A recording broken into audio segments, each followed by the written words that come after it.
In the early months of 1960, Eli Cohen was quietly employed as an accountant, living what appeared to be a calm and ordinary life with his new wife. Everything seemed predictable until one afternoon, a man knocked on the door of Eli's office. The visitor introduced himself as an intelligence officer from Israel's Ministry of Defense.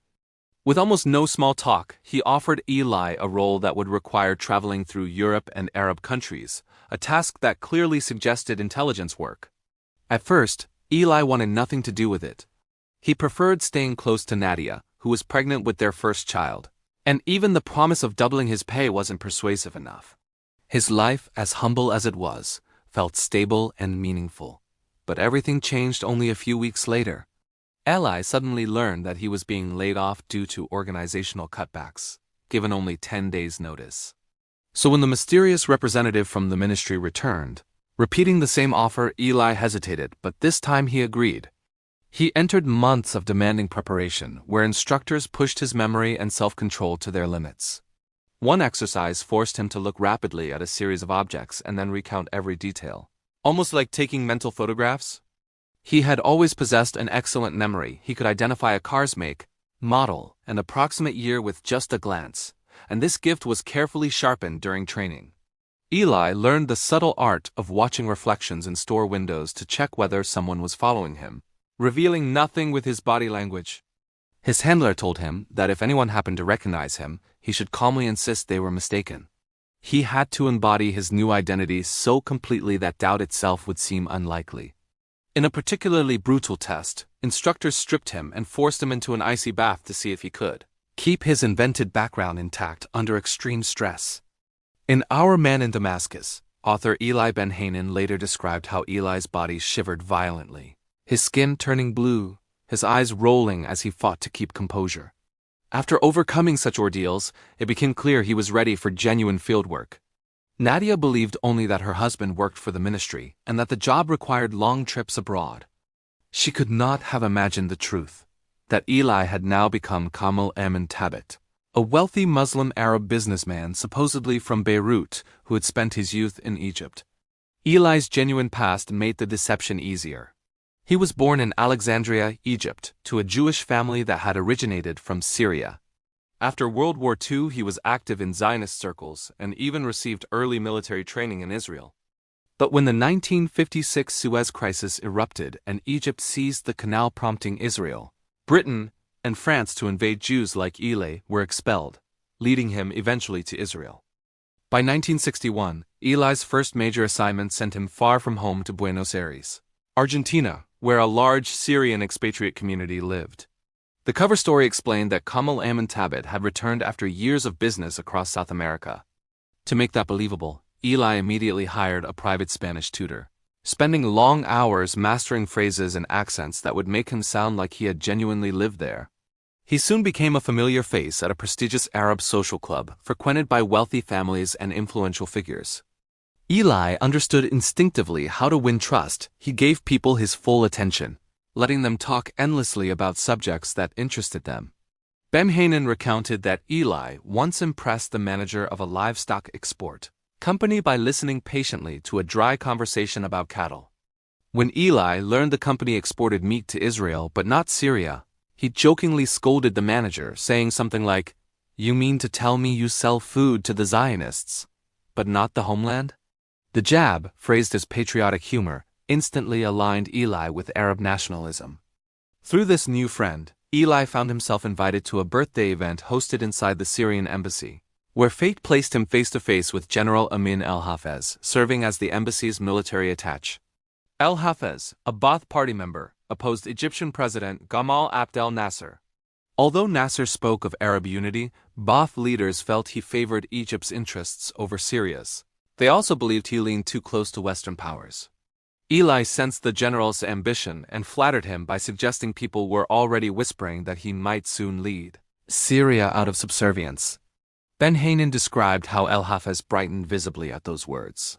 Impressed, the general invited Eli to his office, giving subtle hints that the Ba'ath Party anticipated major changes.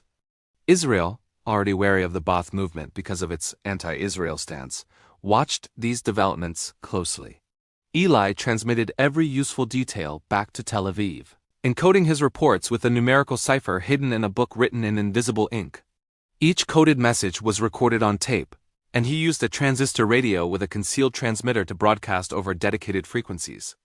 After each transmission, he used special chemicals to destroy the codebook, ensuring nothing incriminating remained. In January 1962, Eli's mission advanced dramatically. He moved directly into Damascus, posing as a wealthy businessman eager to invest in his beloved Syria. He rented an upscale villa near the Syrian army headquarters, a location that would later grant him astonishing access. The parties he attended, and more importantly, the ones he hosted, brought senior military officials into his orbit. He befriended George Salem Saif, a notable announcer and director at Radio Damascus. Through him, Eli met Colonel Salim Khatun, who confided that the Ba'ath Party was planning a military coup. The colonel also revealed sensitive insights about Syria's border weaknesses. He told Eli about underground military tunnels packed with soldiers prepared to strike from hidden positions. The colonel even arranged for Eli to tour these covert sites. On that excursion, led by Lieutenant Mazi Zair ad-Din, Eli saw firsthand how the elevated terrain of the Golan Heights provided a significant advantage over Israel. Zair ad-Din even revealed a map detailing future fortifications. Though photographed copies were impossible, Eli's near-photographic memory captured every crucial point, which he relayed to Tel Aviv the very next day. During one transmission, the lieutenant unexpectedly came to Eli's apartment and noticed his codebook. Eli kept calm, casually claiming he was solving a crossword puzzle, narrowly preserving his cover.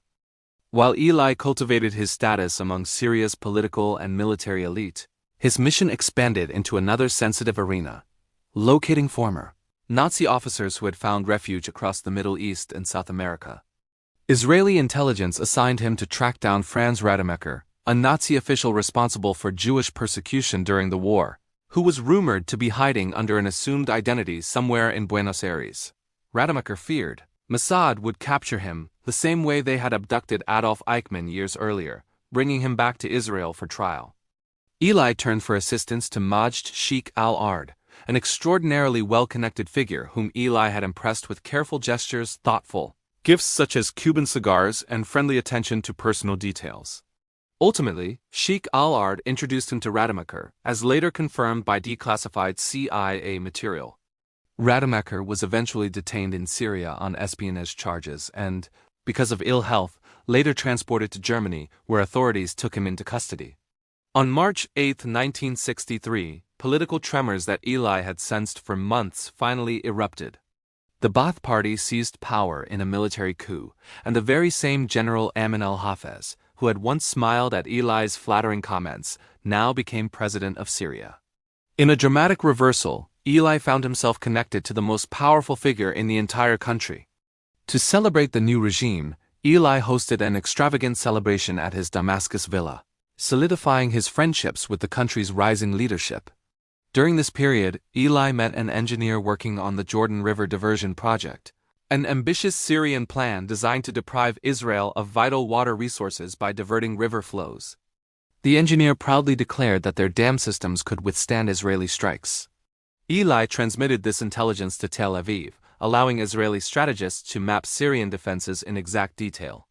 On November 13, 1964, after Syrian forces fired on Israel near the border, Israeli aircraft launched precise airstrikes against Syrian diversion equipment, temporarily halting the ambitious project.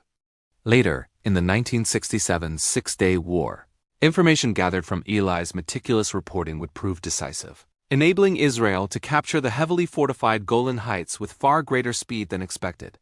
Meanwhile, President al-Hafez grew increasingly uneasy. Sensitive Syrian activities seemed to leak inexplicably almost in real time into Israeli broadcasts. After returning from an urgent kidney surgery in Paris, he noticed Israeli radio had reported details of his medical trip almost immediately. Suspicious, he convened a secret meeting among top officials, warning them not to share information outside the room. Soon afterward, he tuned into Israel's Arabic broadcast only to hear those same details being reported. He concluded that someone must be transmitting intelligence by radio and that the leak was occurring with alarming speed. Around this same moment, Eli briefly returned home to Israel, telling his Syrian acquaintances he was traveling for business. He reunited with Nadia and their children, including a son born during his time abroad. The visit was short, and despite growing anxiety, he told Nadia he would soon end his assignment once his contract expired in May of 1965. Tragically, that promise would never be fulfilled. On January 24, 1965, Syrian security units stormed into Eli's Damascus apartment at the exact moment he was transmitting information back to Tel Aviv. According to Israeli accounts, Syria had begun triangulating suspicious radio frequencies and eventually traced the signal to Eli's location. Under arrest, he was forced to send a deceptive message. The Syrian army is in a state of alert. But he deliberately transmitted it at a noticeably slower rhythm, his subtle warning to Tel Aviv that he had been captured. President Al-Hafez arranged a swift and very public trial. The verdict was predetermined long before the proceedings began. On May 8, 1965, Eli Cohen was convicted of espionage.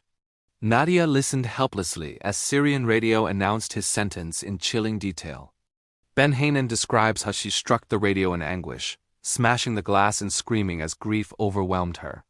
Even when Israel offered to exchange 10 Syrian spies and provide millions in resources, Syria refused. Across the Western world, appeals poured in. Canadian Prime Minister John Diefenbaker sent urgent messages asking for clemency. The Pope himself appealed directly to the Syrian president, pleading for mercy. But Al-Hafez felt personally betrayed, not only by a spy but by someone he believed to be a trusted confidant. During interrogation, Al-Hafez reportedly realized Eli was not Muslim, when he struggled to recite the opening verses of the Quran. The revelation that his friend had been Jewish all along shocked him deeply. Before his execution, Eli was permitted to compose a final letter to his family. Addressing Nadia and their children, he urged them to look toward the future rather than live in sorrow. He asked Nadia to take care of their children, to give them the best education possible, and heartbroken though he must have been to feel free to remarry, so that his children would grow up with a father figure. He sent his last kisses in writing and asked the family to pray for his soul. A rabbi was allowed to pray with him before the sentence was carried out. Eli Cohen was executed in Damascus's Martyrs Square, and Syrian television broadcast the event live. Out of respect, many documentaries blur the images. For decades, Eli's family has pleaded for his remains to be returned, but Syria has never disclosed where he was buried. Eli Cohen's remarkable intelligence work still serves as a powerful reminder of the cost of espionage and the importance of protecting what matters, whether it involves a nation as security or an individual as personal information. Today, so much data is gathered and traded online by countless unseen entities, and every detail can represent a potential vulnerability waiting to be exploited.